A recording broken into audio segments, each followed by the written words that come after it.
기침이 입시 뉴스.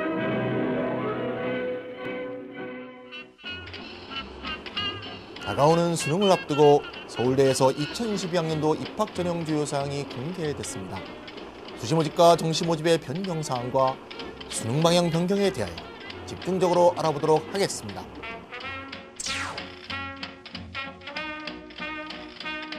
안녕하십니까. 기침이 입시 뉴스의 김찬입니다. 자, 제가 말이죠. 입시 포커스라고 입시 전략 또 입시 정보 특집 방송을 계속 해왔죠.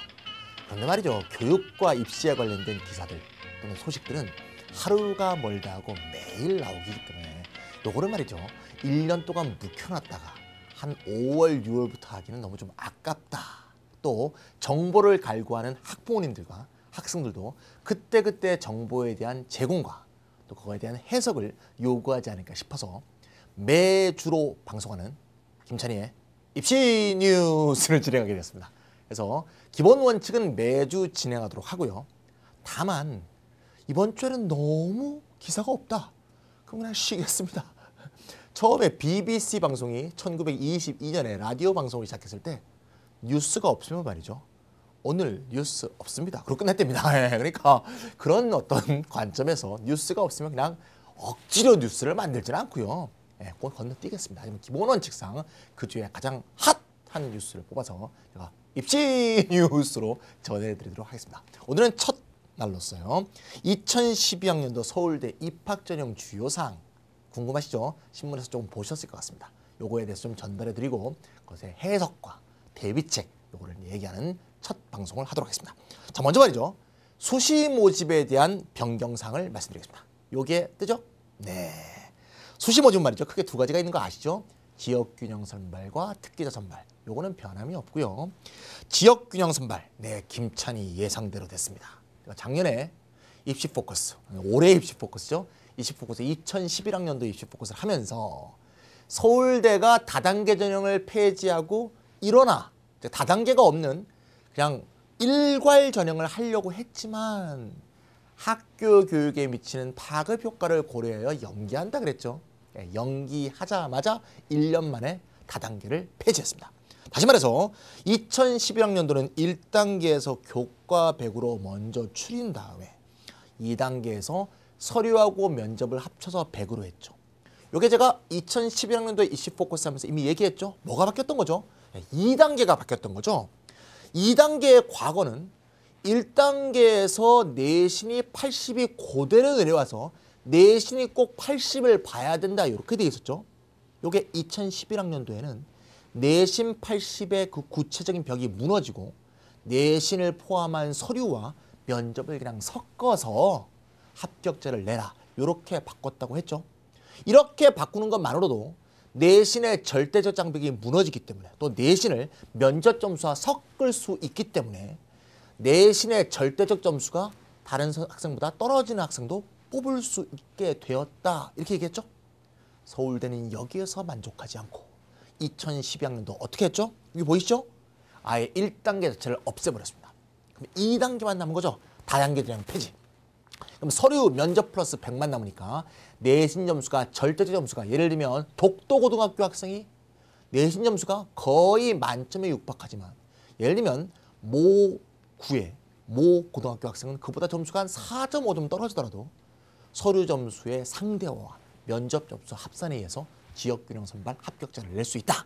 이런 가능성이 높아졌다. 그런 말이죠.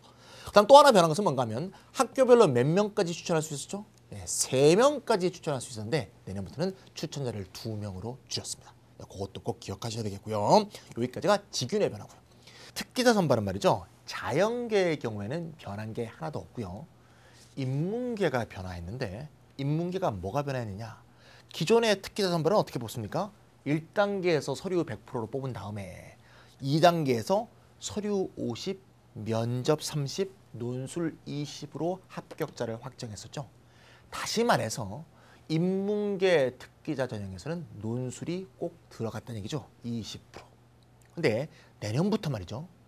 인문계 학생이 매우 가고 싶어하는 2개의 과의 경우 논술이 폐지됩니다. 어디하고 어디죠? 경영학과 자유전공학부는 논술이 폐지됩니다. 따라서 인문계와 사회대의 대부분의 학과들은 다 기존과 똑같은 방법으로 특기자 전형을 뽑지만 말이죠. 경영학과와 자유전공학부의 경우에는 논술이 폐지되니까 서류 50, 그 다음에 면접 50으로 2단계 합격자를 내게 되어 있습니다. 따라서 어떤 경영학과를 꼭 지원하고자 했다. 경영학과를 꼭 가야 된다는 어떤 학생들은 어떻게 그럼 대비하는 게 좋을까요? 서울대 경영학과를 지망한다고 해서 꼭 서울대만 가는 건 아니죠.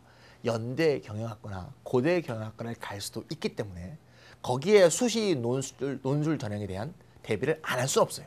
서울대가 논술이 폐지됐다고 해서 논술을 안 할 수는 없는데 동시에 논술이 폐지된 서울대 경영학과를 잘 주목하여 경제, 경영, 경시와 같은 준비 등을 통해서 서울대 경영학과 심층 면접에 딱 특화된 준비들을 좀 더 강화해 주는 게 서울대 경영학과에 대한 준비가 충분히 될 것이다. 자유전공학부의 경우는 아시겠지만 자유전공학부의 취지가 뭡니까? 예, 과거 서울대 물리대 시절로 돌아가자 이거죠. 물리대라는 건 이름 보세요. 문리대. 문과와 이과 이전의 어떤 모습, 그 이전의 교양학부와 같은 그런 어떤 성격을 띠는 거죠. 따라서 문과적 특성과 이과적 특성, 예를 들면 철학, 심리학, 역사학서부터 물리학, 화학을 총괄하는 어떤 보편적인 문과, 이과에 대한 기초 교양 이런 것을 폭넓게 통합적인 의식으로 갖고 있는 학생일수록 이 심층 면접에 크게 도움이 될 것이다. 이렇게 생각할 수 있겠습니다. 그래서 경영학과와 자유전공학부 특기자 선발은 논술이 폐지된다. 굉장히 중요한 얘기고요. 자, 직윤과 특기자 선발을 한마디로 요약해 본다면 직윤의 경우 내신의 1단계 추리는 폐지하고 특기자 선발의 경우 삼수생 지원을 가능케 함으로써 기본적으로 내신은 불리하지만 수능 혹은 성적 우수자의 경우 좀 더 서울대에서 많이 뽑고자 하는 연세대에서 뺏겼던, 연세대에게 뺏겼던 학생들을 되찾아오겠다고 하는 서울대의 의지가 발현되어 있다. 이렇게 해석할 수 있겠습니다.